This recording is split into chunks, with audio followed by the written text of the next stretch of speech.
It's now time for Matt and Dan in the house. Well, a very good day, ladies and gents, and boys and girls, and welcome to another episode of Matt and Dan in the house of... Quark. Hello. Everyone is Hello. welcome at Quarks. Everyone is welcome at Quarks. So you could be watched us now, of course, on our Facebook page at M&DHQ, at M&DHQ, or you watch us on our YouTube channel. Remember, subscribe, ring that bell, like and comment. Or you could be listening to us on Spotify, Google Podcasts, Apple Podcasts, Radio Public, Anchor, Breaker, and, of course, Overcast and Pocket Casts as well, and lots of other third-party websites that are out there. You find them and you listen. But let us know where you're listening from, because we really want to know. Yeah, because apparently we got listeners from Germany now and Australia. Quite a few now over in the States. Is quite cool. Apparently, I mean, someone out there can correct us. Apparently, according to we're using a website called Anchor, and Anchor is telling us that most of our listeners are over the age of 35. So that's quite an interesting statistic as well. So yeah, I quite like that actually. I mean, me and Dan, we're in our late 20s now, but it's quite interesting that most of the listeners might be over the age of 35, according to Anchor. Yeah. I don't know how they find them statistics, mine, but that's what they come up with. There we are. So, Matt and the House of Quark, episode 13. Yeah, 13. Right then, so for episode 13, what are we talking about? Well, for today's episode, well, it's all about us, really, again, and we want to talk about ourselves. We are sci-fi nerds. That's the title I come up with. So the question, me and Dan decided it's good to have a question to start us off. So we've got, aside from Star Trek, what other sci-fi shows do we love? And then another question is, well, why sci-fi? Why nothing else? Why are we not, I guess, big horror fans? Or action. I do like horror. Yeah, I like horror as well. I do like horror. I'm not saying that, but why? Well, I think what I'm trying to get at is why we chose science fiction for the podcast, isn't it? We didn't choose horror.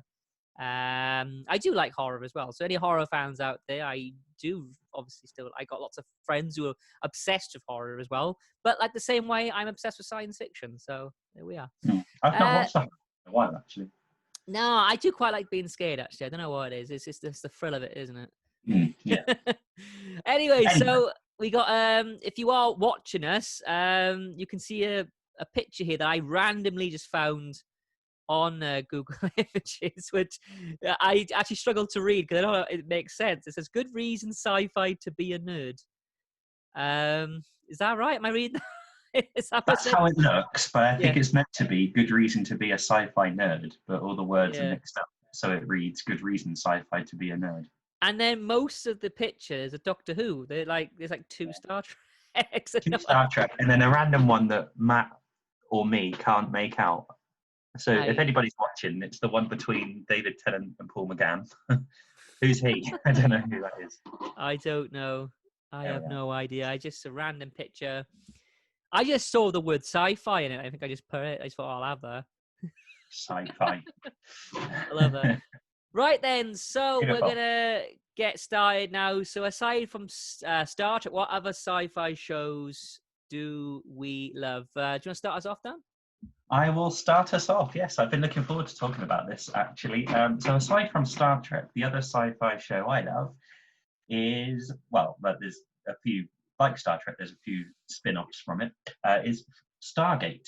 I'm a massive fan of the Stargate franchise. Again, I got into Stargate due down to my sister, who, growing up, she always used to watch Stargate and that. So obviously you got the Stargate movie with Kurt Russell and the other guy whose name escapes me now.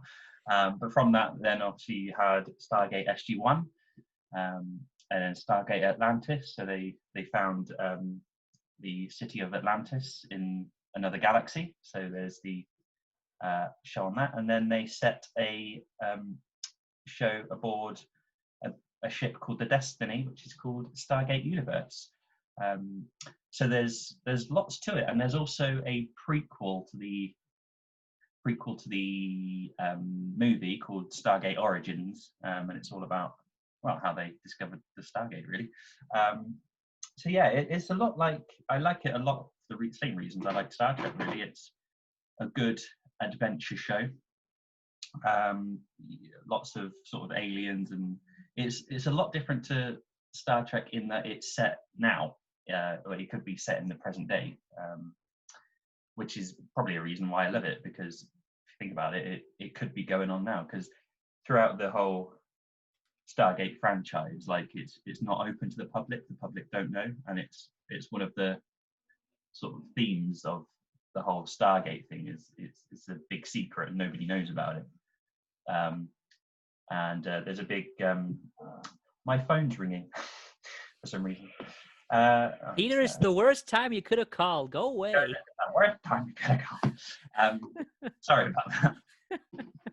So obviously there's in Stargate there's a lot of sort of things to do with Area 51 and alien technology, and so I love it because it could be set now, it could be going on now, you know what I mean? It's throughout this podcast we've talked about what it would be like to live in the future in Star Trek, but you know, this is set now, and I love it. So for anybody who hasn't seen Stargate, it's Stargate is a big sort of ring-shaped thing, and you dial it up a bit like a telephone, and you can dial other planets that have a Stargate, and you go through it through a wormhole, and they visit different planets, and it's got a lot of the same themes as Star Trek, really. It's sort of visiting other worlds and making friends with other people, and obviously there's a lot of enemies as well. You've got the Goa'uld, who are these, they're sort of a bit like Dax in Star Trek, I guess. They got like symbiotes in them. Okay. Oh wow. Their eyes glow gold. It's a fascinating show, and it's SG1 spanned 10 seasons.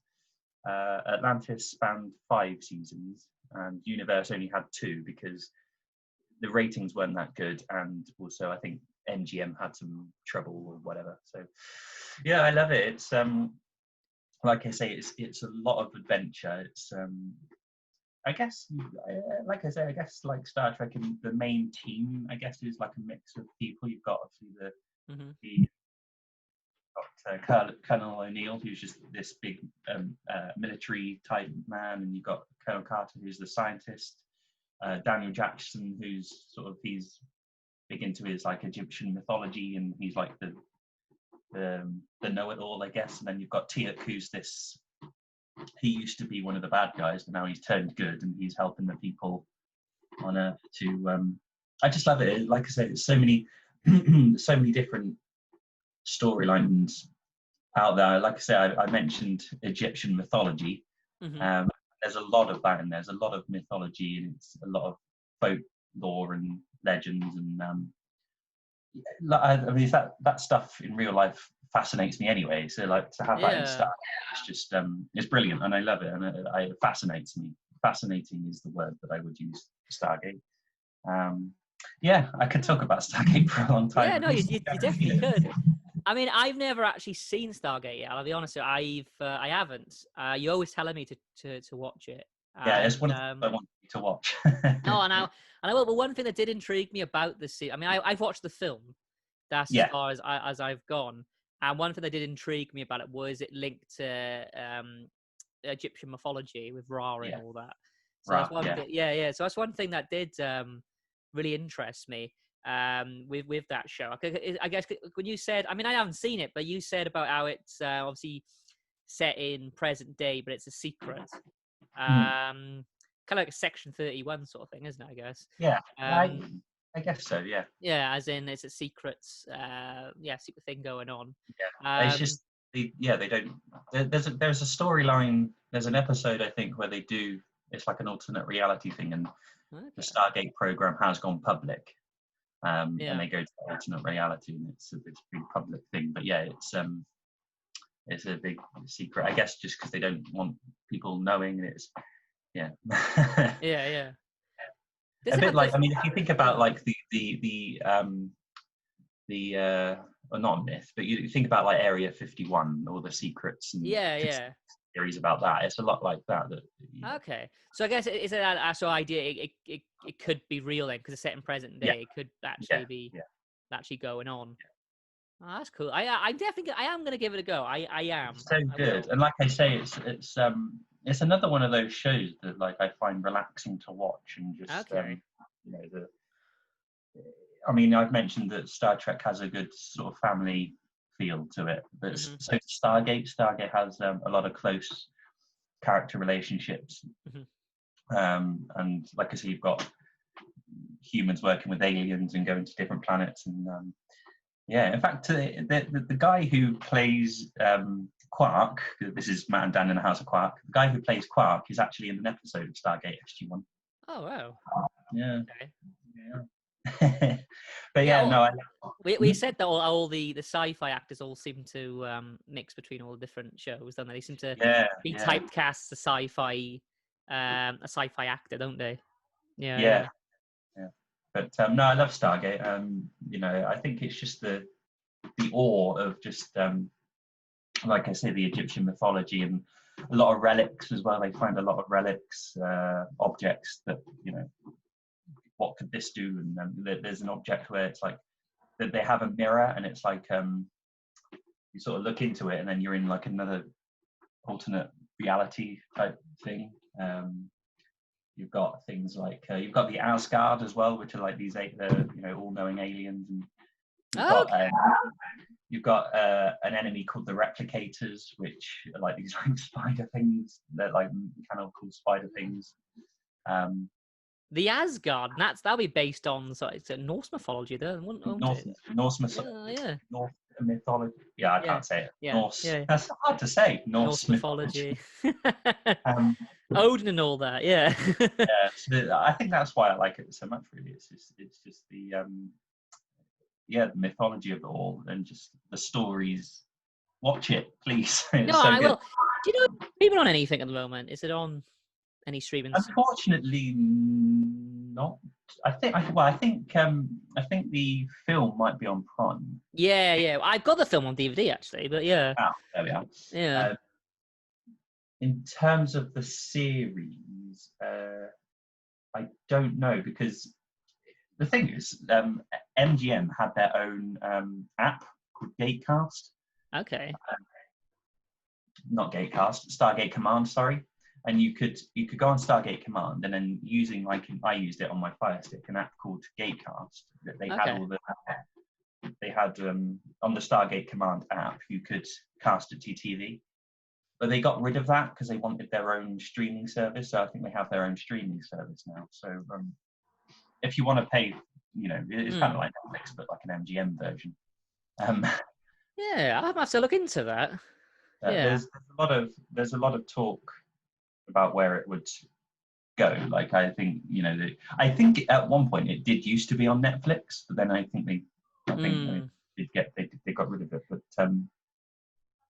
it's not currently on anything. But I know on Twitter there's been a lot of talk about getting it. One, bringing it back because it's not on at the moment, anymore. It's not like Star Trek where they have these new shows Yeah, like yeah. Discovery. Yeah.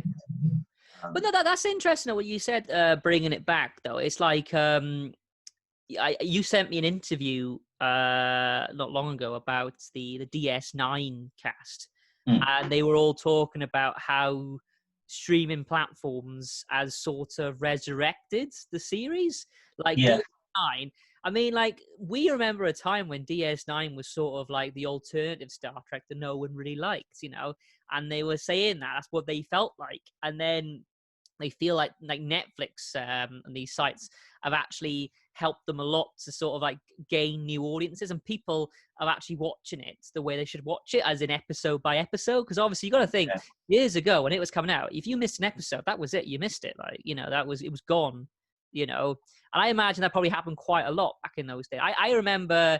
I mean, it's weird now. Like, the way I see it, I always think, like kids programs, right? This is going to be a weird explanation, but I think it's the only way I can explain it, because this is what I remember when I was a kid. Like I used to watch like loads of different cartoons, but it, I wouldn't watch them in order, say, or I wouldn't. Have you seen that one? Or you know what I mean? Kind of like The Simpsons in a way. All right, that's probably a better example. The Simpsons, right?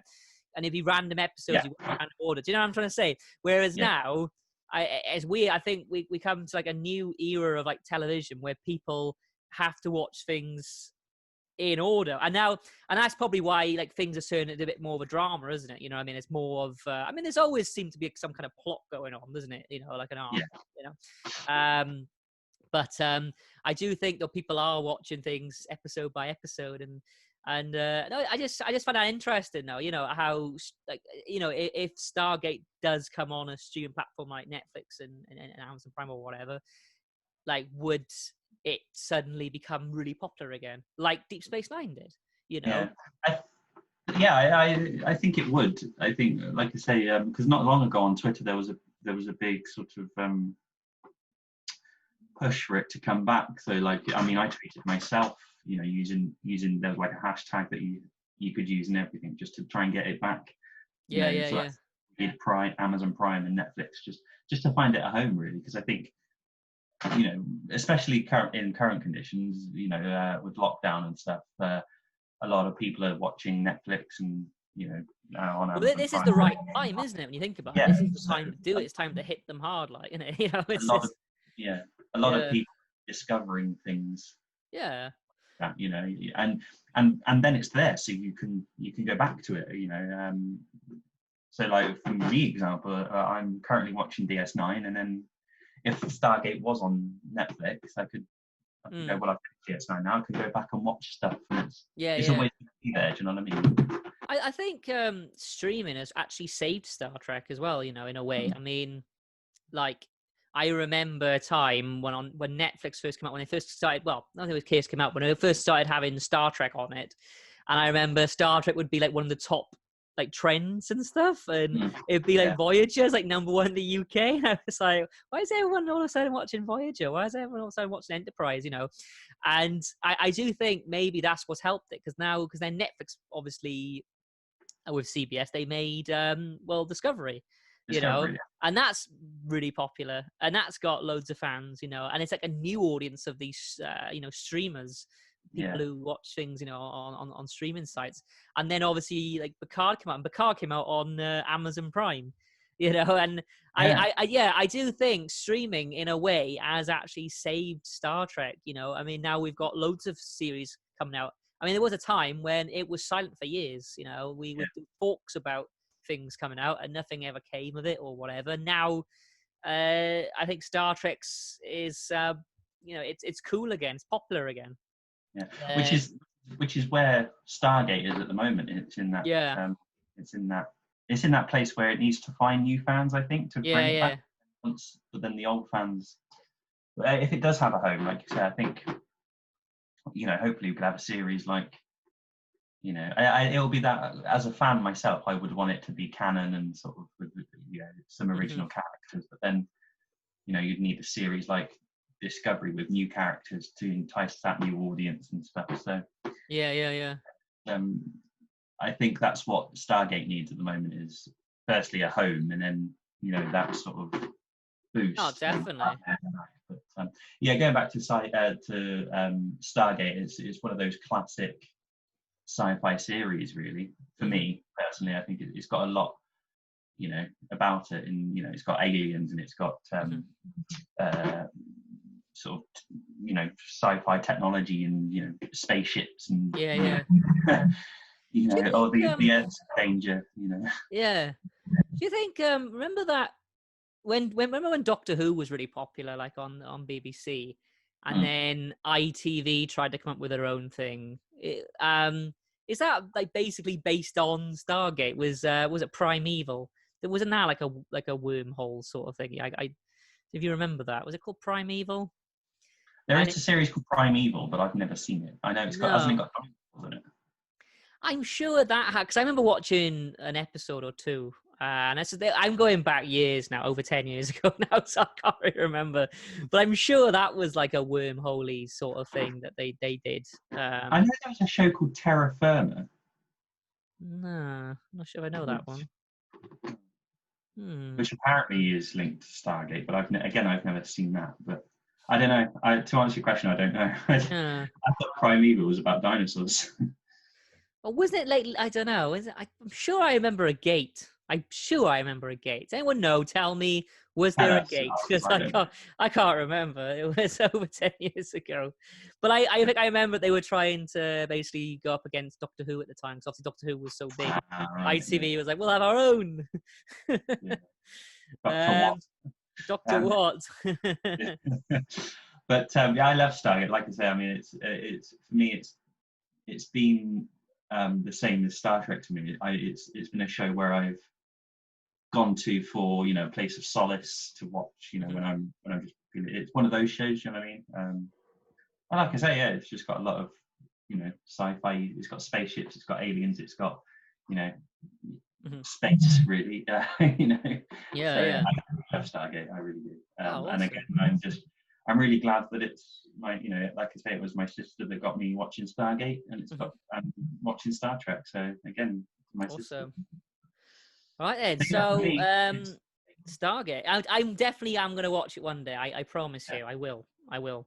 But for me, right. So before we begin, for me, for these past few years, I actually found it quite hard to watch a whole television series apart from Star Trek, because it's the nature of my work. I've been away a lot at sea, and I just never really had the time or the internet or anything in order to do anything like that. Or the television. I didn't have a TV, so I literally had nothing really.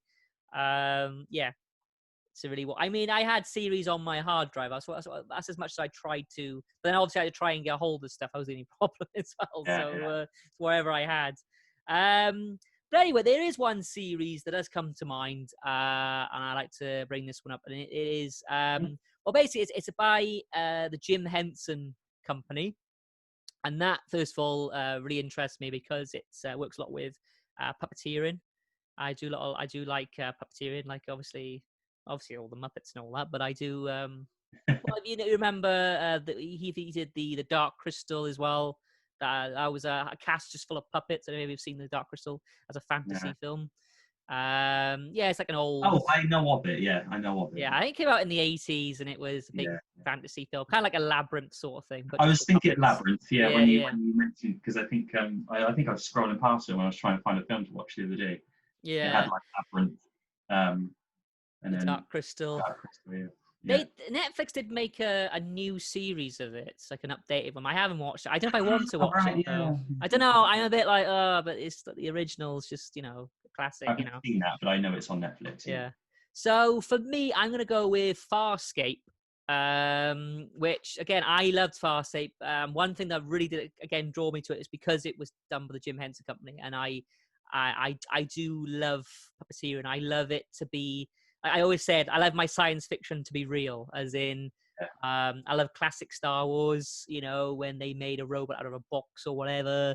Yoda is a puppet or a mechanical machine. I love all that stuff. I am more a fan of that than I am CGI, and I always have been. There's one character in Farscape, again, is one of the main characters. He's a puppet, is Rigel. Of course, I absolutely love hilarious, really, really funny. Great, yeah. Well, Farscape. So I started watching Farscape. I did actually start watching a few, 2 years ago, I think it was. And I watched the first season, but then I went away all the time and I never got back to it. And then in a way, this sort of lockdown period has actually, given me time to finally sit and watch it. And I absolutely loved it. Absolutely loved it. Absolutely fantastic. Farscape is absolutely brilliant. I remember watching the first episode for the first time. And again, you have Jonathan Crichton, who's obviously the main star, the main character, and he's doing a project, obviously, for it's LASA or something, isn't it? It's not NASA, it's like LASA or something. Yeah, it's kind of like NASA, but the name escapes me. I don't know, because it's mixed. I know they work with basically Australian and American. It's an Australian and American uh, Yeah, project, isn't it? So yeah, that's. I'm not too sure about if that's the reason for. I don't know. Anyway, but they are doing it from Australia. I know that, but it's Jonathan Crichton's American. But I know they're in Australia when they're doing it. yeah. Anyway, that's not the biggest. That's not the important part. But anyway, right? So, so obviously he's doing this project. His dad's on the team as well, and they're doing an experiment, of course, going around the Earth, aren't they, in this spaceship? Yeah. Then what happens is he comes across, of course, a wormhole, and he goes through the wormhole, and then he ends up on the other side of the universe, where there are talking aliens and stuff. Yeah. And is it your dog barking?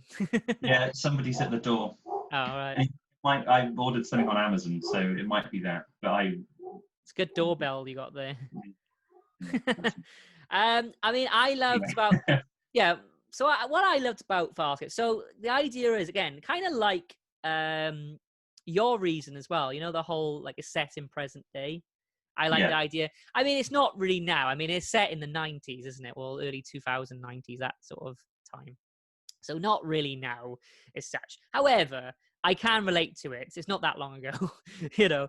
And it's the idea like someone from Earth who then goes into well, it's basically a little shuttle, a little spaceship shuttle thing, that we have now. He's wearing the proper astronaut helmet and everything like that. It's called, the shuttle's called Farscape, isn't it? Yeah, that's why it's called Farscape. Yeah. And then he goes through the wormhole, and he ends up then on the other side of the universe. And then what I like about it as well is that, like I said about it being from present day, is that he references science fiction shows. Yeah. So Farscape, let me get a bit more description of Farscape. So Farscape is a very weird show as well, isn't it? It's a very wacky. Very wacky. That's a good word for it. It's a very wacky. That's why I like it, to be honest. Yeah. Put it this way: if you haven't watched Farscape, watch Farscape, because in Farscape you have a spaceship who is a living being who gives birth. Gives birth to another ship. Exactly, and it's just explaining that to people. It's quite difficult. You need to see it to believe it, right? Yeah. It's like sorry. No, carry on. It's the same. Like one of my favorite characters. I mean, she was my favorite character until another character came into it. But one of my favorite characters is Zam. Yeah. Who's a plant. To look at her, you think she's a humanoid, but she's this blue. She's a blue humanoid, but she's actually a plant. Yeah. It's just and Rigel farts helium. Yeah. So everybody gets squeaky voices when Rigel farts. When he gets nervous. Yeah. So yeah, it's a very bizarre show. But what I love about it, again, is the guy from Earth, from present day. He does the old astronaut thing. He's in the astronaut costume. He's in the shuttle, and then he ends up going through his wormhole, and then he ends up in another side of the universe where their technology is a lot more superior to ours. And that's what I love about it.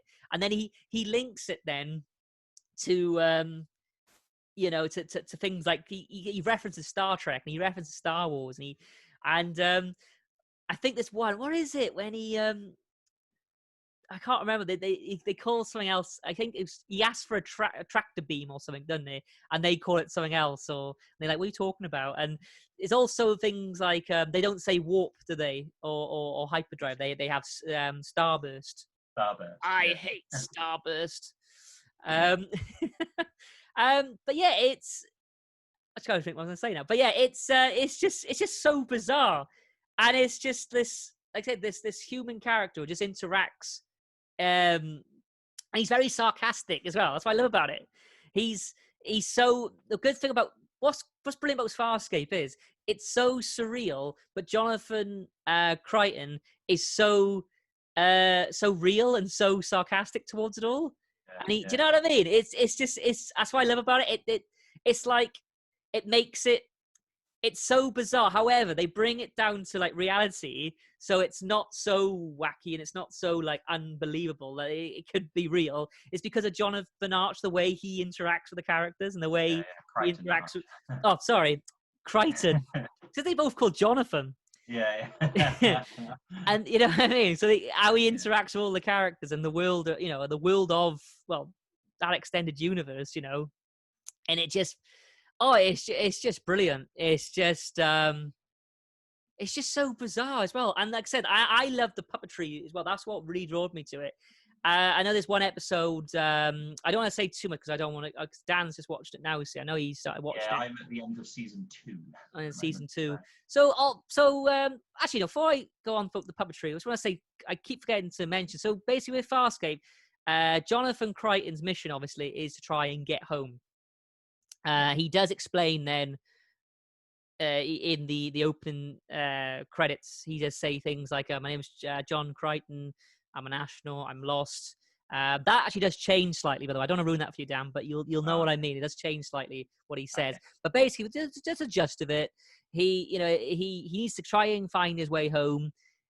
He's landed on a living ship with all these weird aliens, and his mission is try and get home and warn Earth or basically explain to Earth his findings that they are not alone in the universe.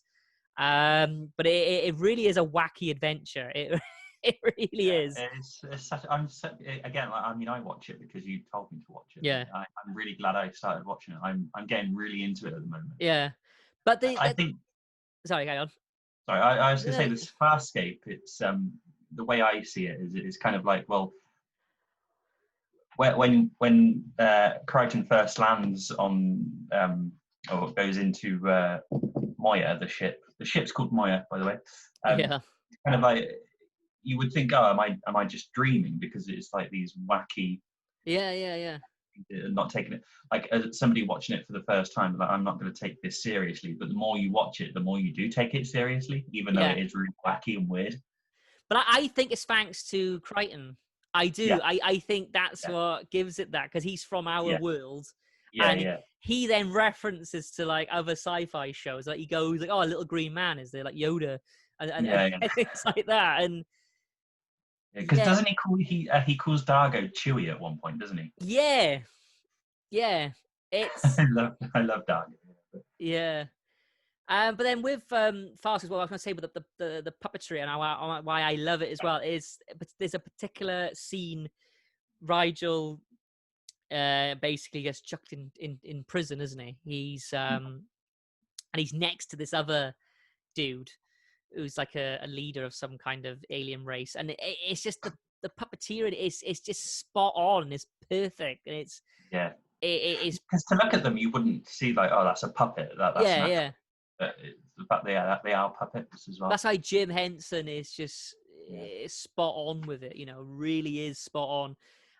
But yeah, overall, it's just a great adventure. All it is, like it says, in a simple way of explaining it, it's just a man from Earth sucked into a wormhole in this wacky world, and his mission is obviously to get home.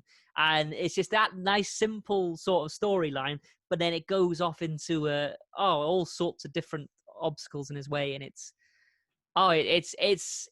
really clever as well. I mean, you're only on season 2, and you'll see how clever it really gets. Like, it's what I love about it as well. Like, yeah, it's wacky and it's strange, but also it's also based on lots of like science with it as well. Like, it is like that you use. I mean, I'm not a scientist or anything, but the fact that they use these sort of like, because he's a scientist, obviously, Crichton, so he has to use things, science that we use on Earth, if that makes sense. So he does obviously try and explain things how he would on Earth. And it's just it's quite interesting, Crichton, actually, because like the main hero of a sci-fi film, you think of as like someone from the army or a warrior type thing, but he's not like a soldier or like he's a scientist. Yeah. That's a good point. Yeah. He's not from a military background. He's a scientist. Yeah. So, and then obviously you have, I mean, the scary, you have the peacekeepers who go around the universe, obviously, and all the other species all fear them. The peacekeepers are basically a race that look just like us. I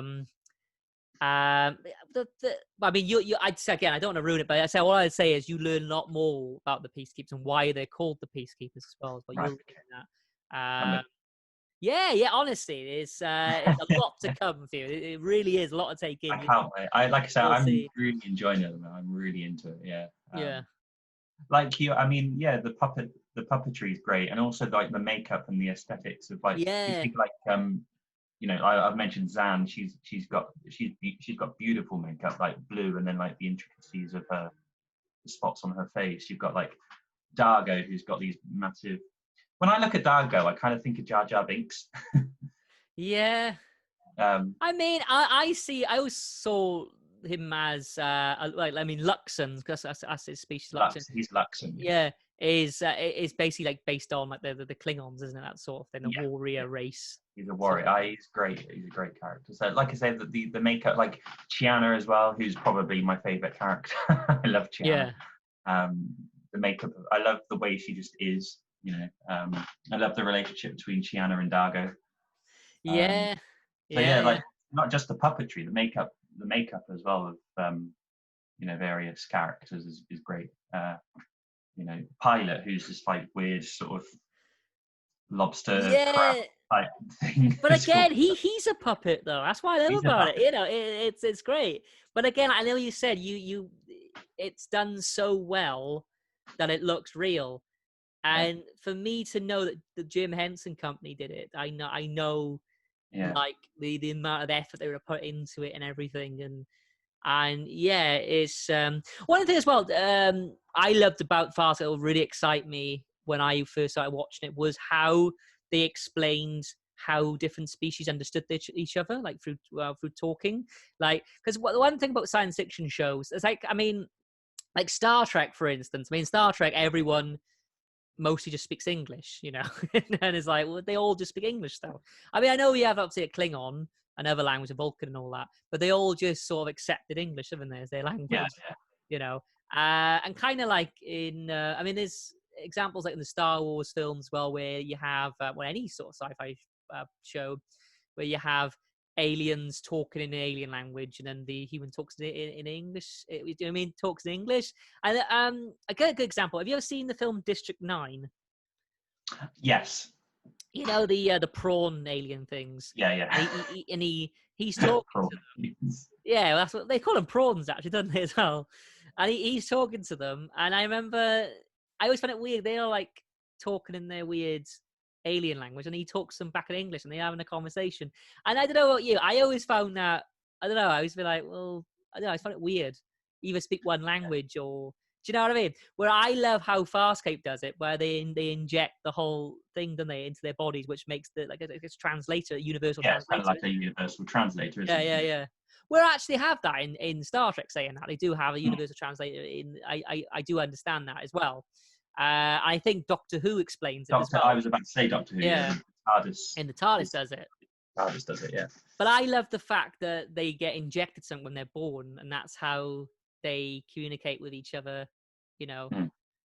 Because it's quite interesting how, I mean, I don't want to ruin it. All I'd say is, just trying to say it's what ruin it. Just it'll come a time where you'll see how the characters will find English difficult, and they may have to learn English a little bit. Just all I'm saying.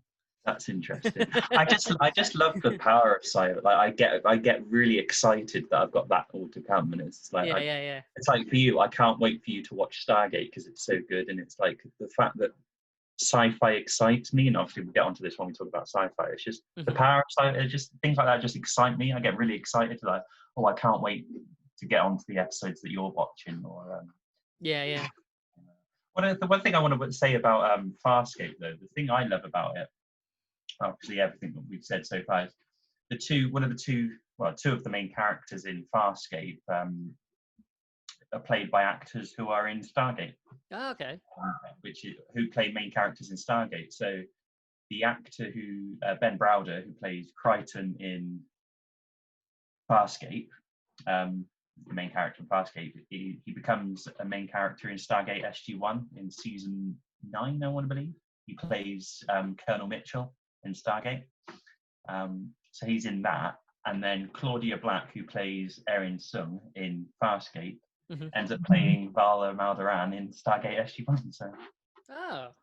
So, and like both of their characters are like on the same team, I guess, in Stargate. So it's quite interesting that they obviously they have the relationship on Farscape, and then Yeah.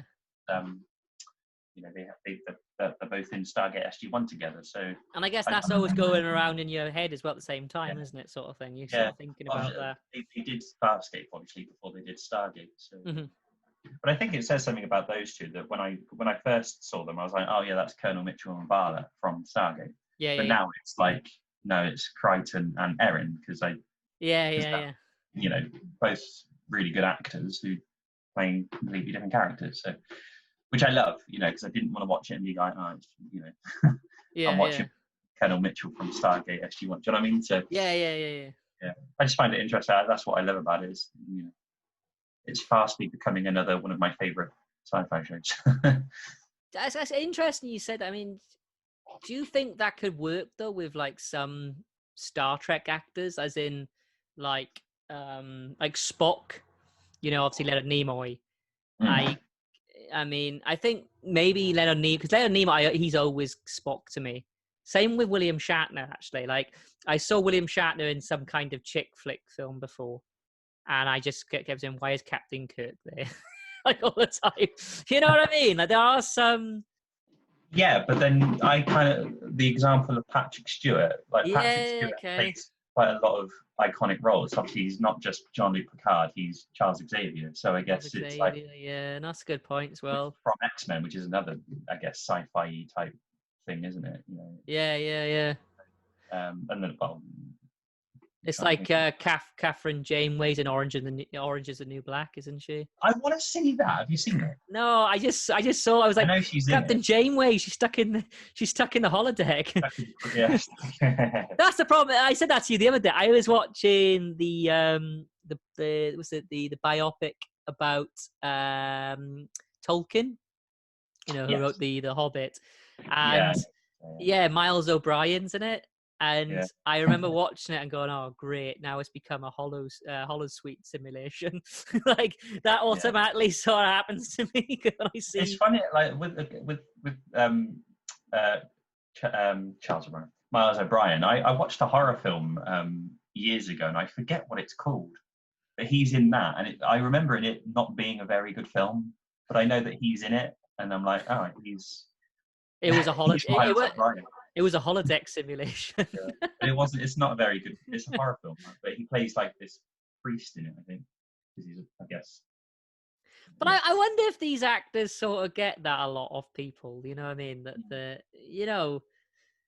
the sort of people always just well, I guess with Leonard Nimoy, isn't it? Is the best yeah, example.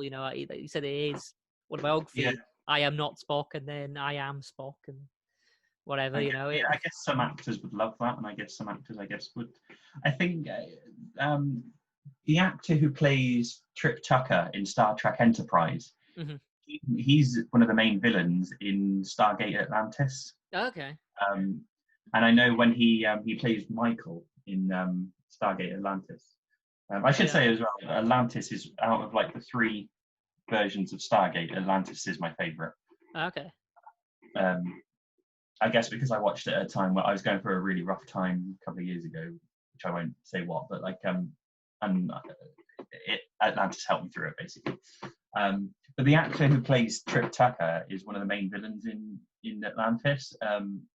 And at first, because his agent said, "Oh, I've got this audition. Do you want to go for it?"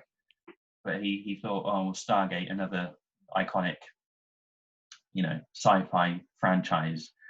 And Hmm. he kind of went, "Well, I don't want to do it because I've already been in Enterprise and I don't want to be typecast." But then on the Yeah. flip side, he read the character and went, "Oh, this really excites me. I really want to, audition for it." So he went and auditioned for it and got it. So I guess Ah. yes, you could be typecast, but then you could also play one of a great character that everybody's going to love. And it was so different to what he did with Trip Tucker that he was able to do it, I guess. So Yeah. but, a lot of I mean, yeah, but like we've said before, a lot of actors have crossed over into our Hmm. favorite show. I mean, another show that we like is Firefly. Hmm. Yeah. I love Firefly. Yeah, Firefly. I've got my How? Firefly t-shirt on Oh, actually. you got it on. Yeah, but it's cold because Okay. my bedroom doesn't. My bedroom doesn't face the sun, so it's always cold in my room. I do have my Firefly T-shirt on, but I had to put my jumper on because it's cold. But I do have it on. Oh, that's cool. Yeah, so. That's a really nice design, actually, on that. It really isn't it? It's the Serenity. That's cool. So, yeah. I've got Batman. I know. I was going to say, before we started recording, I was going to mention your T-shirt. Actually, I quite like it. It's just Batman just poking out. It looks like he's just like watching us. Yeah. What was I going to say? We're on about Firefly. Yeah. One of the actresses in Firefly is also again in Stargate Atlantis. Jules State. She plays the engineer in Firefly. Yeah. I can't remember anything. I remember Jules, and I think and Shepard, and that's about it. I think it's been a lot. I want to rewatch that. I did absolutely love it. The thing about Firefly, I think, is because we forget it, is because there's only one season and then they cancelled it. That's the problem. That's why it's mental. Why is it so like popular though as well? It's weird because like they still make like them loot box thingies people order online. Yeah. And you can still get like a Firefly one. And I did to me that just blows my mind how like it's still popular and people still like want merchandise based. Like you've got it, and it's literally one season. How many episodes is it again? I think I don't think it even was that many episodes. I think I don't think it reached 20 episodes. I think it wasn't many at all. But then there was the film as well called Serenity, which is Serenity. Really yeah. Did you like Serenity? I did. Yeah. I did. I thought. I mean, I basically it would have been like a two-parter, but I really I liked it. I really did. In fact, I think it would have been. Looking at it now, I think if they hadn't have continued the series, I think they could have continued it in movie form because I would have loved to have seen a sequel to it. Yeah. But, it's quite interesting how like sci-fi shows, like I mean, again, I'm not going to try and ruin this for you. I know you're still watching Farscape, but basically, the last episode, I think it's season, because basically, if you look at Farscape on like IMDb and all that, it'll tell you that there's one spin-off series called Peacekeeper Wars. Yeah. Which is basically kind of like Serenity in a way, as in it's like a film after the series, but a two-parter. So it's basically a fifth season, but only done it's done in 2 giant episodes. Yeah. And again, it's so funny how because I said I don't want to ruin it for you, but all I want to say is at the end of the last episode of season 4, it's like the biggest cliffhanger ever. All I was thinking at the time, because I didn't get to experience this, because luckily I watched it after these films were made to explain what happens afterwards, so I got to see it. But all I was thinking was, wow, the fans back then must have been so angry because it was literally like this giant cliffhanger, and it's like finished. That's it. And then they obviously had to make the films then. Well, the Peacekeeper Wars. So it's a similar sort of thing, isn't it? Because they had to obviously just finish it up, didn't they? They needed to because. And Firefly is again a really interesting one. How it's just so popular. I remember once I bought something from a shop before. It was some kind of action figure. I can't remember what I bought. And there was this woman there, and she started talking to me about science fiction shows, and we were talking about Firefly. Again, it's so weird how it's just so, and it's up there as well with all of them. Like. And when you think about it, for one season, like you think massive. Yeah, you think it shouldn't be up there. You know what I mean? Or it is up there. It's up there with Star Wars and Star Trek and because it's created, isn't it, by Joss Whedon, who's the mind behind the Avengers films. Yeah. I just love the feel of it. It's like this like this Western. Outlaw feel to it as well, which really exciting. It kind of reminds me of what Gene Roddenberry, the way he describes the original Star Trek series, as a Western in space, isn't it? Yeah. Well, it's like I think the intro to Firefly. I think the captain says, you've got a job for us. We do it. You're good or bad. Yeah. It's like they're not baddies, but they're not goodies either. It's like we'll just do anything. Yeah. For money, basically. Just outlaws sort of things, isn't it? Outlaws, Just yeah. yeah. It kind of reminds me. It kind of reminds me of. I don't know if you've ever played the Borderlands games. Do you know what? I haven't actually. No. It kind of reminds me of that. Just sort of this like, like outlaw sort of bandits. Yeah. That's what it reminds me. Oh, cool. But yeah, I mean, science fiction shows. Then I liked all different shows, as in on like Channel 4 as well. I watched a lot of science fiction shows on Channel 4. One particular was it's science fiction is Utopia. Have you ever seen that? Utopia. I think we were talking about that the other day. Utopia. No, I'm sure we did. Utopia was on. I don't think you've seen it. I think I was telling you about it, I think. I think I yeah. probably remember us talking about it, but then we talk about a lot of things, yeah. So Utopia was on Channel 4, and that was like a nice science fiction. It was all around a graphic novel, which ends up being, I don't know, basically, I don't want to ruin it too much for people, but it was to do with quite actually talk about. It's actually kind of links to today. Actually, it's about a virus basically to wipe off the population of the world and all that, and So another Channel 4 one as well was one called Humans, which I really liked. But basically, what most people I quite like them as well. I mean, I love Channel 4 dramas anyway. I do love Channel 4. I always find them very gritty, and they're quite Humans not so much, but they they got a gritty element to it, and there's this Channel 4 grittiness. And one thing that really I linked them both together was actually do with, because one thing I love about science fictions is a good soundtrack, like a really good, well produced, composed musical soundtrack. And in Humans and Utopias, I can't even say the guy's name. I think he's French, but there's this guy who does a lot of the soundtracks. He does the soundtrack for Humans and for Utopia, and it's just this really cool like industrial feel to it. And that's one thing as well. I know I'm sort of off topic now, because I know one of our questions was why science fiction. One thing I do love about science fiction as well, not just obviously like the robots and space and all that, is also like the music as well with it, and how they create atmosphere. There's always been one thing I always been really interested in. I mean, I did a project in uni on music and performance where I worked with musicians. And in the end, we came up with this weird shadow piece. But anyway, we had a piece about technology and nature.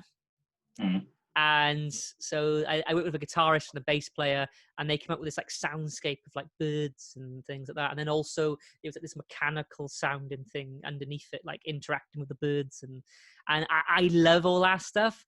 It kind of reminds me of there's a composer called, you might know him, Amon Tobin. I like him. The name rings a bell, but I probably haven't. He's done a lot of. I tell one of it. You might have actually bumped into him. He does a lot of. I know he did a lot of adverts. He did one, I'm sure, for a car advert once. So it was like sounds of cars. He does a lot. He records a lot of sounds and things, and he mixes it together. And also, I use a lot of him. Remember, me and Dan used to make a lot of films, didn't we? A few years back. I used a lot of Amon Tobin sounds in Wenglish, when we did Wenglish.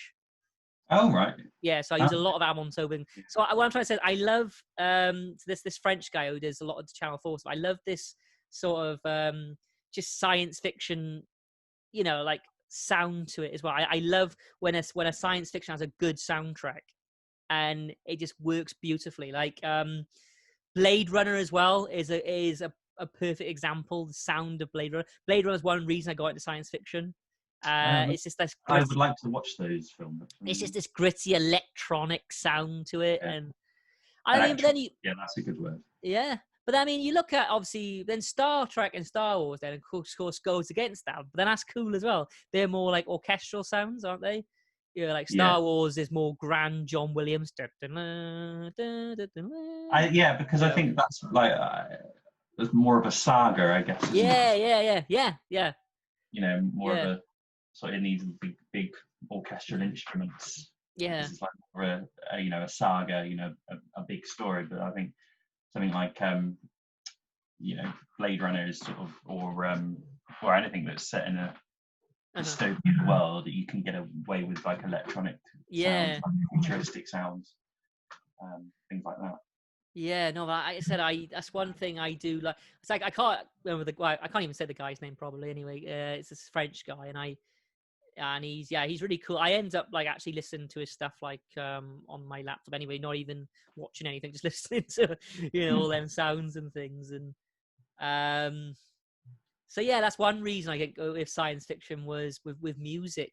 Yeah, I mean, because I play a little bit of guitar and stuff, and I try and like I do a little bit of composing as well when I feel like it, like on the laptop and the guitar.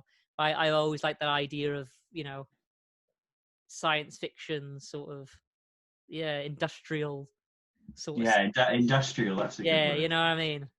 I like all One that. thing that comes to mind when you say that is a show called Dark Matter. I need to watch that as well. It's a show that I've wanted you to watch for a while. I know. And that's got a very industrial and electronic feel to it. Yeah, definitely. I'm more interested in it now. I actually am. Yeah. The thing with Dark Matter is I kind of anybody who hasn't seen Dark Matter, by the way, watch it. And any fan of if you're a fan of Firefly, I kind of think it's kind of like Firefly set in the future. Yeah, you were saying that. Yeah. That's how I look at it. It's probably not like it's not the same, but it is. You can kind of just by watching it, you can go, oh yeah, I can see the similarities in that. It's created by one of the writers who wrote and produced a lot of episodes on Stargate, in the Stargate franchise and Stargate Atlantis. So when I was looking for new shows to watch, I came across Dark Matter, and I was like, oh, Joseph Malozzi, who is one of the producers and writers on Stargate. So one of his new works, I'm going to check that out, and I loved it, and it's great. And I think there's only 3 seasons of it, but it's a very good show, and it's set in this futuristic dystopian world, and it's what I love about sci-fi is it is electronic, it is industrial, and I love it. And it's not aliens, it's us set in the future. It's yeah. Just those words of electronic and industrial and metally sounds. And yeah. No, I just love that. Yeah, that. Yeah. No, I know that feel that there. Yeah. No, definitely. Yeah.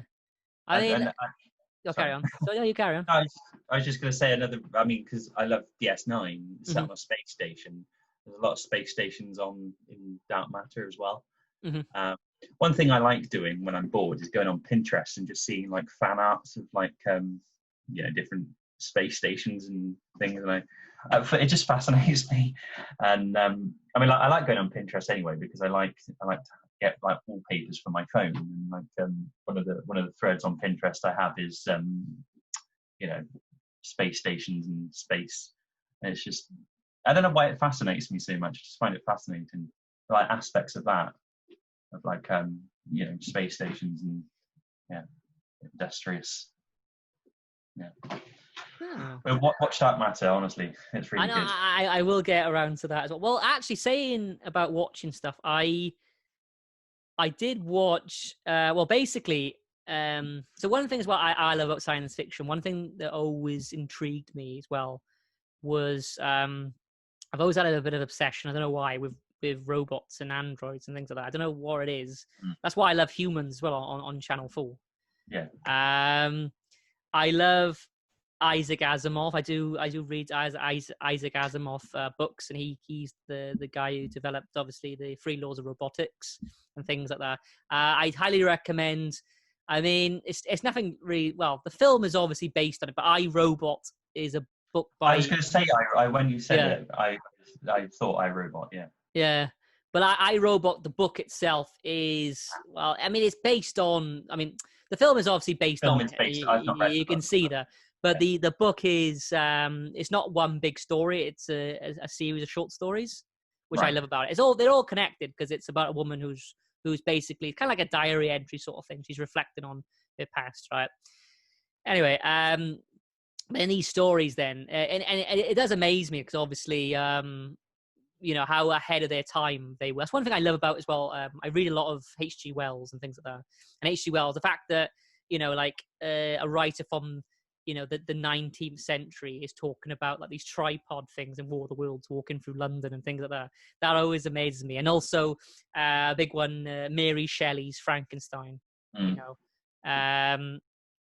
Again, the idea of, I mean, people argue obviously Frankenstein is the first science fiction. That's what people argue, you know.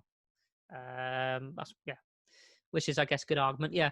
But the whole idea of I guess so.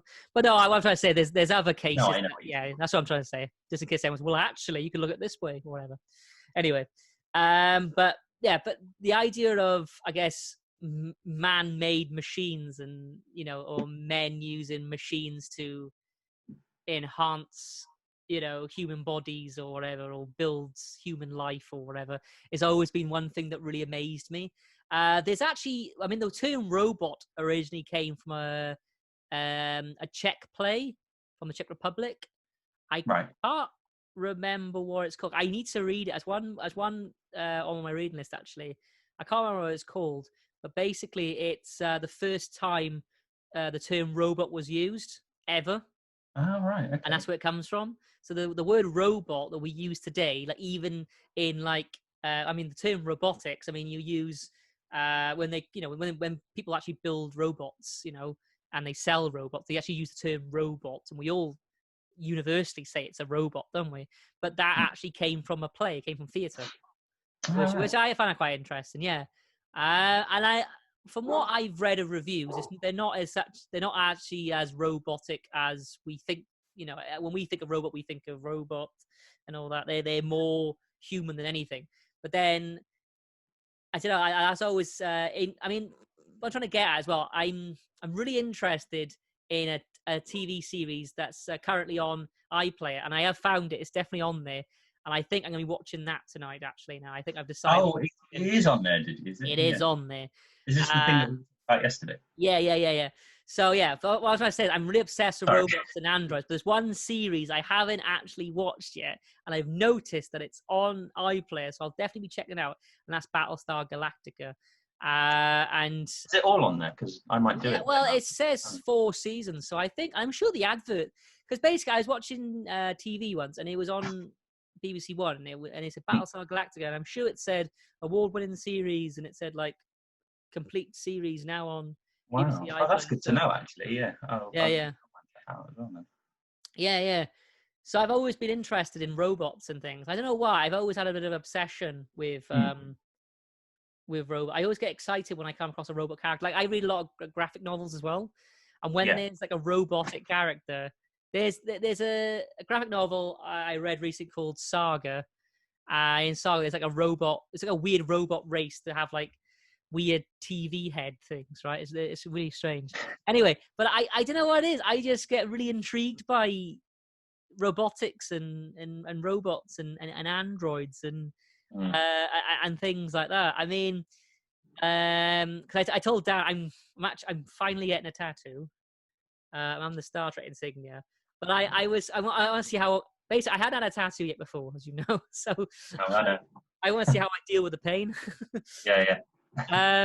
But like I seen people with like necessarily a sleeve, but like basically I had an accident obviously on this arm, but I always had the idea of, you know, like I love the Borg as well, you know, that's all like androids and Borg. I always had the idea of trying to like Borg my arm up, or like I was thinking your scar would make you good. Do you know what I mean?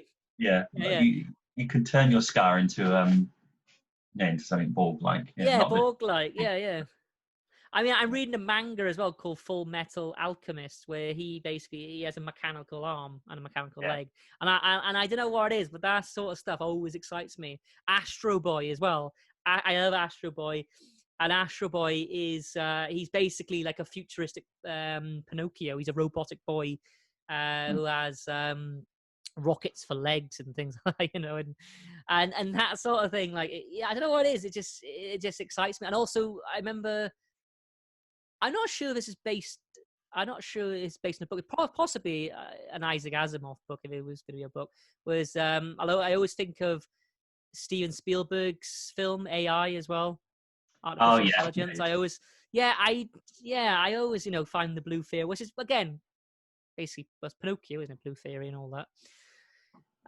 So yeah, I always been obsessed with that sort of things with robots, and I mean, yeah, look at the prequels in Star Wars. I mean, I used to love the droid armies, obsessed with the droid army. That's what I used to Yeah, watch. I did. Yeah. You know. So yeah, it's always been like robots and things that I would meet. I mean, another good example is Philip K. Dick. Philip K. Dick, he wrote a lot of short. Well, he wrote. He's not around with us anymore. He wrote a lot of short stories. He wrote like some great books as well. His first book and my favorite book is Do Androids Dream of Electric Sheep, and that's where Blade Runner is based off. And again, it's just this whole idea of I don't know. It's like artificial versus nature, sort of. Do you know what I mean? It's all Yeah. man-made, mechanical stuff. Yeah. So I find one reason why I got a bit obsessed with science fiction as well, because I think it's robots particularly as well. Robots and That's really good. yeah. For me, it's the visual sort of. I guess like yourself, like see it like the people people could be fans of action films because they love guns or fights. Yeah. People would love adventure films because they love going on adventures. Like for us, you like robots. I love seeing technology and computers. Yeah. And for me, it's like the future. So like that's why I'm a big fan of. That's why I love Dark Matter so much, because it's set way in the future. I think it's set in like the 30th or 31st century or something. Yeah. It's just seeing how like technology has evolved and sort of the visual pleasure, I guess it gives us. Seeing this, and it gives us a lot of pleasure. And I think I love seeing spaceships. I love seeing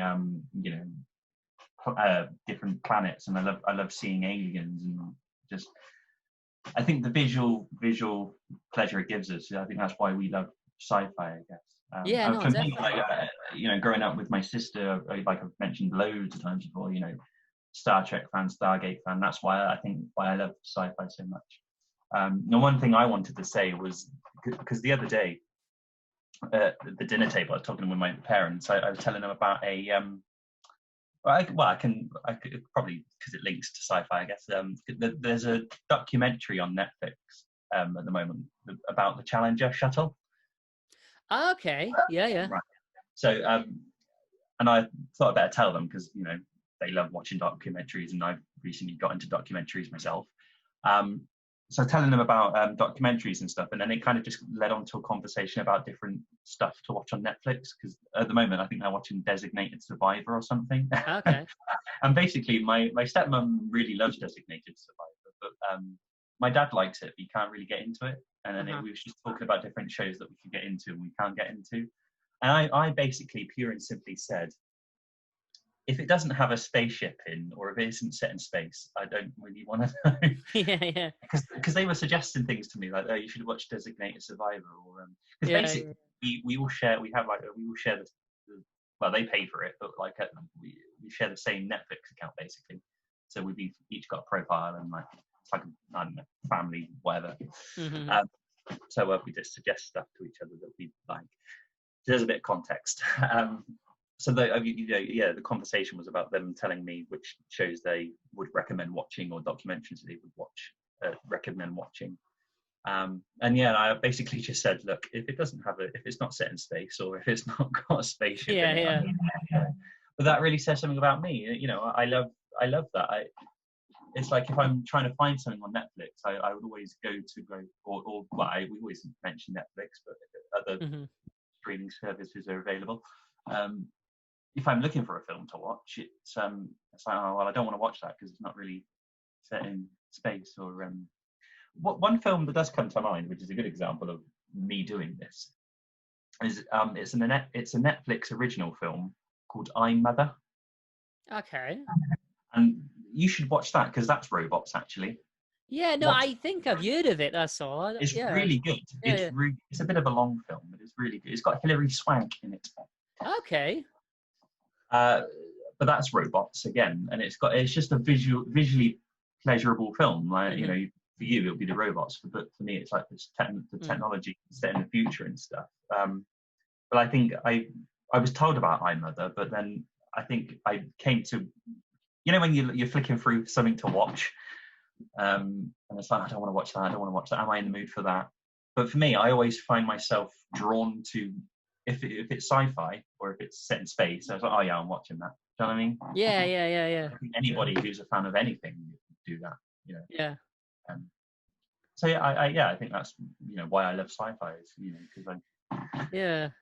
I mean, for me, I like to look at like I said, like sort of the history of like robots. Like I said, I mentioned obviously that play, and also I look at like Robbie the Robot from Forbidden Planet, which he was. I think it's like the first robot depicted on an off-world or something, or like in space or something like that. Robbie the Robot is, and also one particular character always comes to mind when I talk about robots is a character called Maria from a very old film, a black and white film, silent film actually, called Metropolis. Have you ever seen that? No, I've not seen that. Metropolis. I do recommend watching Metropolis just as like science fiction film history, just for that principle, just to watch it and be like, oh yeah, that's part of it.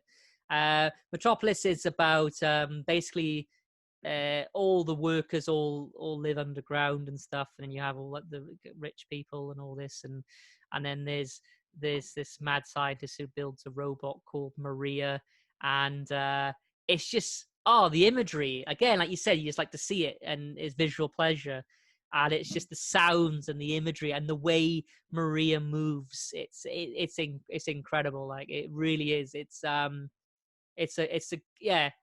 I mean, it is a black and white silent movie, so it's like, you know, music, but the sound of it, and then you obviously read the dialogue or the action or wherever, you know, afterwards, and this is what's going on. But it's just, again, I think it's the idea of it being real. That's what I love. It's you know, and definitely obviously Maria, they wouldn't have had CGI back in those days, you know.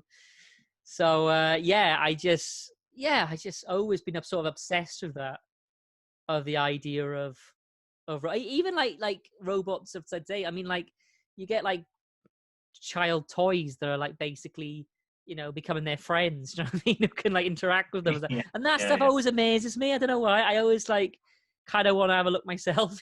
I just get amazed of it. Like it's just amazing, like what they can do, like now and in the future. How, you know, it's. But then it's just, that's what I love about science fiction. Also challenges like what makes you human, and this is the things that probably will happen, you know, like will these androids one day have, you know, human rights or whatever, or any sort of rights? Yeah, exactly. You know what I mean? And we've mentioned that before. Yeah. So yeah. No, So that's what I love about it. It sort of questions as well what makes us human as well, and all that sort of stuff. And you know, it's and again, I think Star Trek has that, because obviously it has like data, you know. Data really challenges that, you know. So also some things like that really, but yeah, particularly I love a good robot, me. There we are. Any other shows that you want to mention? I mean, for us, I think as well, we're both big fans of Doctor Who. No, of course, Doctor Who. Yeah, don't forget Doctor Who, obviously. Cybermen, like Cybermen and Daleks. Yes, Daleks, yeah. Daleks. Well, we were saying actually when we were Doctor Who, we were talking about we actually had a big chat about fans, didn't we? Like science fiction fans. Me and Dan now and then. You were going to tell me. Yeah, we haven't been to one together yet, though. We haven't been to a No, convention we together. That's what I mean. Obviously, now we got coronavirus, so probably can't now. Socially distanced conventions. It is annoying actually because there was I don't know how I managed to find out about it. I must have found out about it somehow. There's a Stargate specific convention called Calma. Oh, Um, wow. I think that's what it's called. And I was going to go to the one in March, but then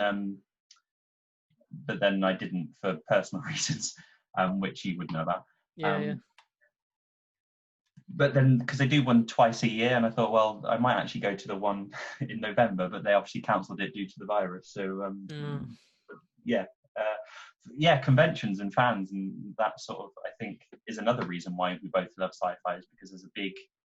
I mean, from the outside eye, people would just call us geeks or nerds, but I don't mind, you know. It's a community, isn't it? You know, it is a community. Everybody's like really friendly, and everybody's got their own. Yeah. For me, like, I mean, I started going to convention. I haven't been to one in ages, really. And I'm talking a good number of years, because I used to go to Collectomania. That's what it was called. It was in Milton Keynes with my sister, and I call him my uncle, but he's actually my godfather. So we would go to these conventions, and they're all on my wall now. You know, I've met many different actors, and and that's what I love about conventions, is because you sort of, especially actors that have been in sort of Star Trek, they're all really down to earth. And Yeah. Not like even when I met like Patrick Stewart or William Shatner, like, all right, they didn't chat much, but they still was really polite in signing my stuff. And I actually met Patrick Stewart again because I saw him in a play in the new theatre. No Man's Land by Howard Painter. And me and my friend Richard, we waited outside the stage door to get our program signed by Patrick Stewart, and and Ian McKellen as well. Ian McKellen was in it, but Ian McKellen signed some autographs, and then he obviously went somewhere. Anyway, the point I was trying to make is, as he was signing my program, because a few days before that, he'd done a talk at the Sherman Theatre. Yeah. I remember you saying. Oh, yeah, because you were going to go to that. I was going to go, yeah. I think I ended up working somewhere, didn't I? I think I got offered a contract. I couldn't really say no. Yeah, wasn't that you got offered, like, Northumberland, wasn't it? Yeah, I went all up to Northumberland and worked, yeah. So he did a talk, because both Matt and I are part of Equity, the Actors Union. I don't know if you're still part of it. Yeah, no, I am, yeah. Still part of it. So he did a talk, because Patrick Stewart was part of Equity. So we went along to there. Anyway, the point I'm trying to make is that when he was signing my program for No Man's Land, I said, thank you for the talk that you did at the Sherman Theatre. And then he just said, oh, you're very welcome. Yeah, we tried to do those wherever we can. And so he started talking to me whilst he signed his program. We didn't have a chat. He just. What I love about that's what I find about actors that have been in like Star Trek, but they're really down to earth. And, Yeah. I remember when I was really young, but I remember when I met Brent Spiner, who plays Data. He was sitting next to Michael Dorn, who played Worf. Okay, yeah. And they were having, those two, the actors were just having a bit of, banter with each other when me and my sister were getting our autograph signs and stuff. And yeah, it's just, that's what I love about the actors. So it's not just the fans that are down to earth, and it's the actors as well. Yeah. They are approachable. Yeah. I've never been to. I've never been to the big one, Comic Con. I've never done one of them. Actually. I've never been to I've heard a few people say that a lot of you spend a lot of money to see things and these different people. I always go to there's a small one down in West-Supermare, Stars of Time. Yeah, or Stars of Our Time, yeah. And that there in West-Supermare, and it's quite a small one, but they do try and get as many stars as they can there, in all fairness. And I was lucky I got to meet Chris Barry, who is, of course, Rimmer, Arnold Rimmer from Red Dwarf. And it was quite cool because there was no queue or nothing, because it was small and it was quiet. There was no queue or nothing. So I talked to Arnold Rimmer, Chris Barry, for like a good 15 minutes, like just chatting. Wow.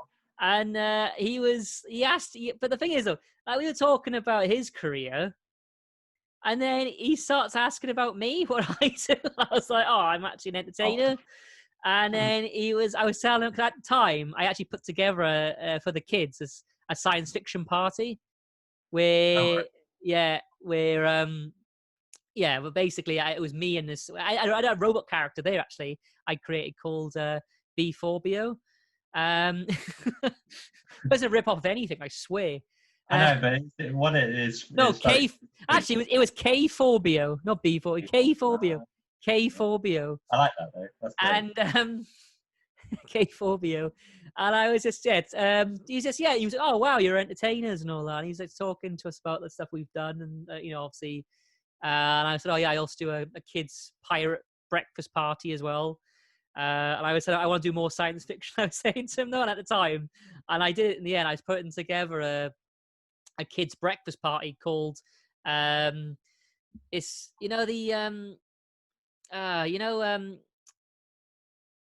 Guide to the, A Hitchhiker's Guide to the Galaxy. What's the story after that? Is it Cafe at the End of the Universe or something? I call it. Right. It rings a bell. I haven't. Yeah. I call it something like, something like something. Well, basically, our main mascot there was called Captain Crocs. I call it something like Crocs Cafe at the End of the Universe or something like that. And then it was like these. I actually wrote these different characters and stuff, and I used to do quite a lot of things like that. Actually, a little bit creative. So I got away with actually at Pontins. The pay wasn't great, I'll be honest with you, but I got opportunity to, do stuff, I guess, like that, which is, But anyway, I got, he was like asking me about that. I was telling him all about that stuff, and it was quite interesting how he was like interested, like he was like, again, you said down to earth, and so we talked. Very approachable, yeah. It was if, like, I mean, they told him how they called me Mary and stuff. Oh, yeah, by the way, if anyone's listening, some of my friends, including Dan, calls me Mary. That's a very long story. I've not called you Mary for a long, long time. I know. But people told him that. But he liked it, like, and he actually wrote on my autograph. He actually said, like, to Mary, you're a total smeghead. Oh, that's great. Yeah, and but yeah, I mean, in some way, I got to know him. It was really weird, like, because I was Christmas. I love that. It was quite cool. But then at conventions, what we were talking about yesterday about different sorts of people that we've been into. I mean, I always find, like, I know you said, like, you get a lot of lovely people who go to conventions, and you really do. Everyone's happy. Everyone's there for the same reason. You also get some people I find try to know everything more than other people. I always find sometimes. But I get them sort of people. Right. And I don't know if you ever come across them, but I always get some people I come across who sort of try and prove they're a bigger fan than you are. I know what you mean. I don't think I've had it directly to myself, but I know. Yeah, I sort of encountered it. Yeah. I've encountered it, I think, a few times, and I'm like, all right, calm down, chill out, sort of thing. But then you also get some people as well, like the cosplayers we're talking about, and how the cosplayers, some of them really get into character. There's a guy at West Superman, and I don't know his name. I've met him twice, and he recognised me, and I obviously recognised him. And he's always Crichton from Red Dwarf. Yeah. Always Crichton from Red Dwarf. And he does not drop character. That guy will... I wonder if he's listening. I know, hello. Whatever your name is. Whatever your name is. And I remember they said there's a local radio station who does like a competition about the best cosplay. And they're interviewing these cosplayers, and the cosplayers are actually breaking character, just explaining like why they chose this character and blah blah blah. They get to him, and he's like, "Why are you asking me about the way I'm dressed and all this?" And he's like, he will not drop character. The guys who's like hosting like can't stop laughing because this guy will not drop character. He is Crichton, whether you like it or not. He is Crichton in West Superman. He's not changing. He's not changing. I love that. The dedication of some fans is great. I don't think. I mean, you probably get it across any genre, but I think it's most prominent and most, it's greatest in the sci-fi genre, and I think that's why I love it so much, is because everybody can just be themselves, and like you can dress up as you can dress up as a robot, and it's great, and it's do you know what I mean? I love it. But then saying that, I also remember this just made me laugh. Like I remember I was at a store in the convention. I remember I think I was buying some kind of photograph or something. I don't remember. Anyway, and the guy who was running the store was talking to this cosplayer, and I think he was dressed up as Captain Jack Sparrow, I believe. I can't remember. Anyway, he just goes, "Oh, you had a nice day," just like that. And then the guy says Captain Jack Sparrow, or whatever he's dressed up. He's like, "Oh, sometimes though, people won't leave you alone, when you dress like this." It was like, well, why you dressed like that then? He's "Oh, he won't leave me alone, he was on pictures of me." It was like a 9-to-5 job sort of thing. It was like, "Oh, you dress like this though. What are you gonna do?" It just made me laugh. It kind of reminded me like a Ricky Gervais sketch. That's what it'd be like. "Oh, you dress like this though." Oh. You were gonna tell me something else, weren't you? Right. So this is sort of going into sort of like fandom now, isn't it? With like science fiction. Science fiction obviously has quite a big area of fandom and how fans dress and what we do and talk about and all that. I mean, I don't really know these people as such, but I know of them, and I got mutual friends with them and all that.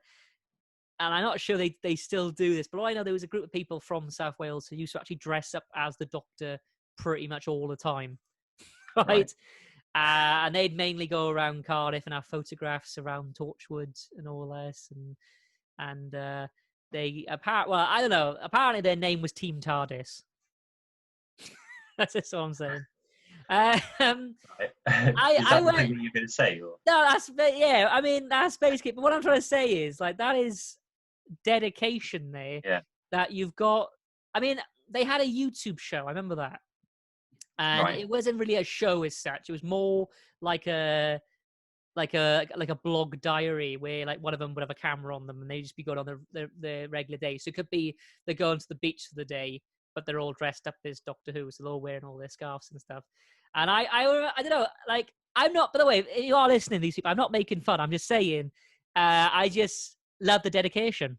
That's what I'm saying. I love the dedication. I don't know if you probably don't even do this anymore, but I remember going like, wow, they are real fans of Doctor Who, with the fact that, call yourself Team TARDIS and you literally dress. And I remember one of them had exactly the same hairstyle as David Tennant and all that, Yeah. You know what I mean? And it was, what I'm trying to say is they doing this out of conventions.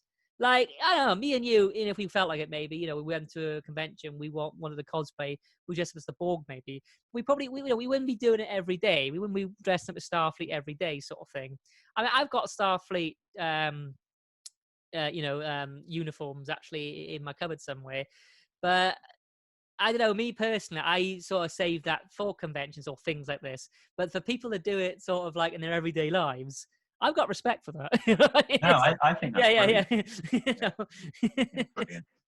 Yeah. So yeah, to make it clear, I wasn't making fun. I was actually just, I wasn't what I mean? No. It's just, I just said I think it's dedication, and I don't know if they do. I haven't seen them in years, honestly, or anything like that. But I kind of like to know if they're still with their sonic screwdrivers and their long coats and scarves and.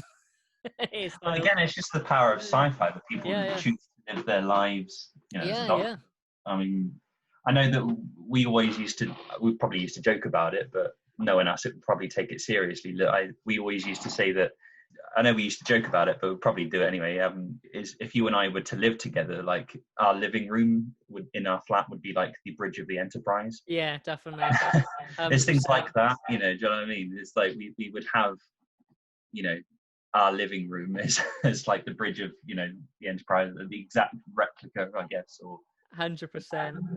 Our bathroom, sick bay, I mean. So in a way, it's kind of like my dissertation sort of went into this a little bit, right? So I am coming to an end now, but it's no.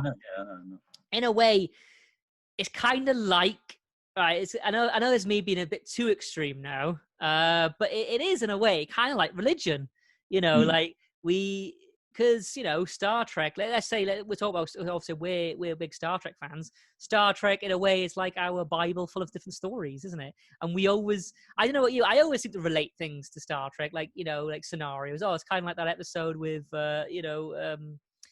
with Data or whatever, and you know what I mean. I do think in a Yeah, way. you find analogies and stuff. Yeah, In every analogies, life. exactly. Yeah. And then the fact that it can also like transform your life, as in the way you dress, and like you said, the way you decorate your room or whatever, the way you decorate your flat or whatever, and Yeah. what you talk about and what you reference is pretty much kind of the same as a big a Christian basically, or any religion. The way they dress, the stories that they reference, and to that they use in everyday life, which is basically what Team TARDIS. And Team TARDIS is a religion. There we are. I've said it. It's awesome. It's awesome. Yeah. I love that. I wasn't aware of those people. I don't know if they're still doing it now. I have no idea. I don't know. But if you are still around, I hope you're still rocking the Doctor Who look, and give us a message, Team TARDIS. Right then, so ladies and gentlemen, boys and girls, I think we've come to the end now of this episode 13. So wow, we've had a lot to talk about today. I feel like we still have lots more to talk about as well. Yeah, it's that's the thing with this. I think this episode is I'm not saying vague, but it's just so much you can go into, isn't it? That's yeah. We've barely scratched the surface. Yeah. So I'm sure there'll be more to come, definitely. No, so thanks everyone who watched us, of course, on our Facebook at M&DHQ. Remember, of course, give us a comment and a like at M&DHQ, or on our YouTube channel. Like, subscribe, ring that bell, or listen to us on Spotify, Google Podcasts, Apple Podcasts, Radio Public, Anchor, Breaker, Overcast, and Pocket Casts as well. Wherever you're listening from or you're watching us from, have a good day, and remember, live long, and and prosper.